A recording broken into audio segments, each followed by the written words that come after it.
morning. Welcome to the Sunday Sit Down. I'm Katie. This is Nate. What are you doing here?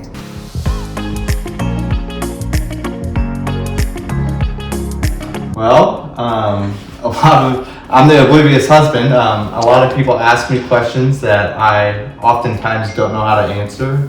I mean, my role is mostly on the back end of things, and when it comes to aesthetics, 6 months ago I was clueless. I know a little bit now, but I still don't know everything. All right, hit me. Yeah. So I guess the most common one when it comes to aesthetics would be, what is the difference between Botox and fillers?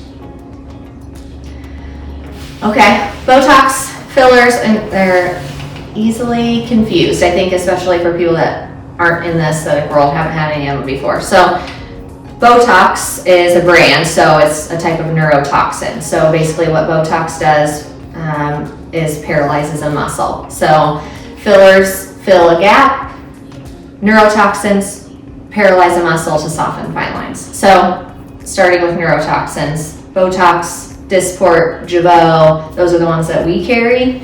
Those are going to be for areas of the face that have lines and wrinkles because of movement. So a lot of common areas to treat would be like the forehead, 11s, crow's feet around the eyes, especially when you smile. Sometimes people use it in bunny lines, upper lip, especially for straw lines, smoker's lines, things like that.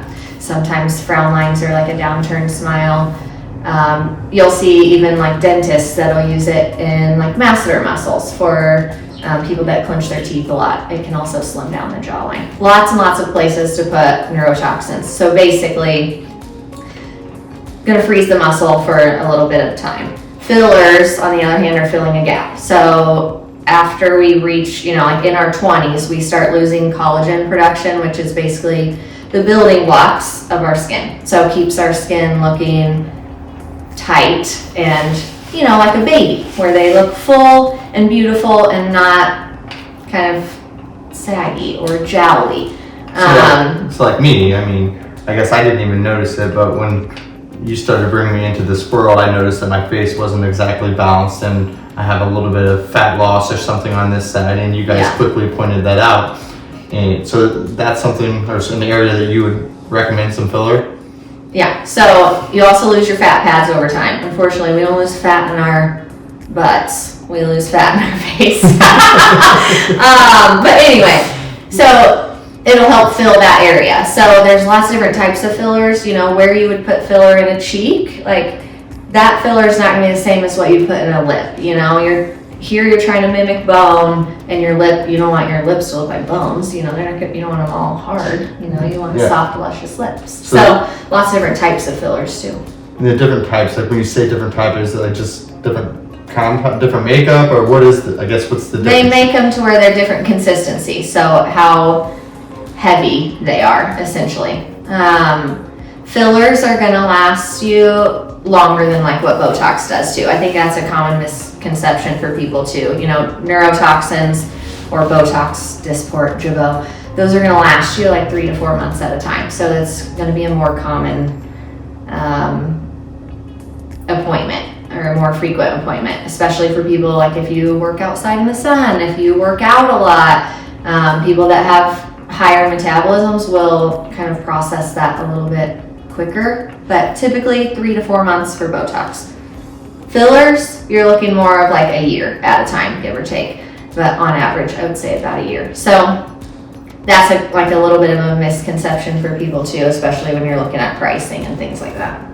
Okay, so like definitely one of the most common questions that's asked is, what's the difference between a lip flip and lip filler? I mean, I would say 5 to 10 times a week I get a phone call and that question's asked.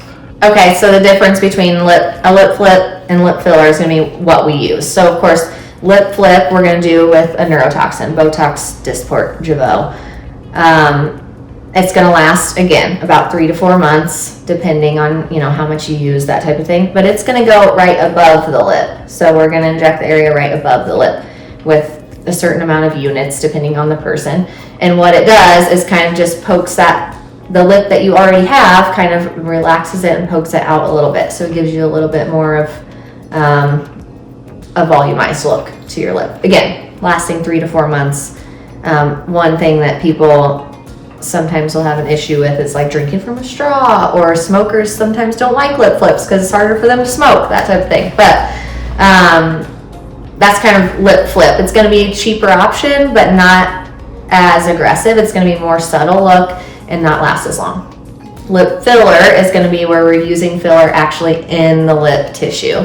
So that's going to give you a more hydrated lip look, more volumized, and also last you about a year. All right, so yeah, you just mentioned pricing a little bit between a lip flip and a lip filler. I guess go into that a little bit more. Like, what is the cost of each? So how Botox or Dysport or Jeuveau are priced is much different than how filler is going to be priced. So any neurotoxin is going to be priced by the unit because we tailor that to you, how much you're going to need. So our prices vary a little bit between $11, $12 a unit. But typically based on areas of the face, you're going to use like 10 to 20 units in the forehead, 10 to 20 units in the 11s, 12 to 24 units around the eyes. The lip all depends on kind of how much you can handle, but so that's kind of how pricing is made up with those. As far as filler pricing, you pay by the syringe. So filler comes where like we can only use that syringe of filler on you. It's a single patient use for sanitation reasons. So you pay what seems like a higher price for your filler, but again, you have to think the duration is much longer, where it's lasting for a year rather than your 3 to 4 months.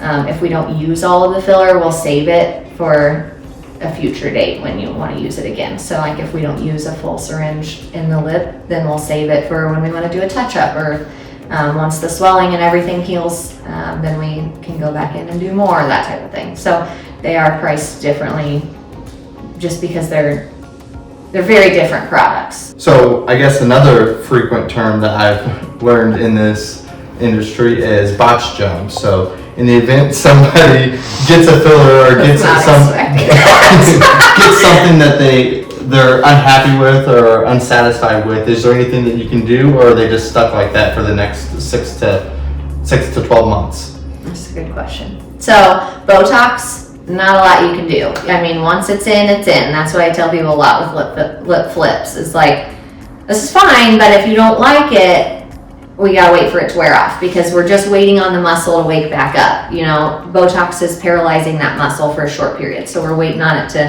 to wake back up. Filler, we can dissolve filler. So we'll use what's called like hyaluronidase. But regardless, basically what we do is we fill that area again, just like what you did with the filler, but it actually dissolves the filler. So get real swollen, real puffy.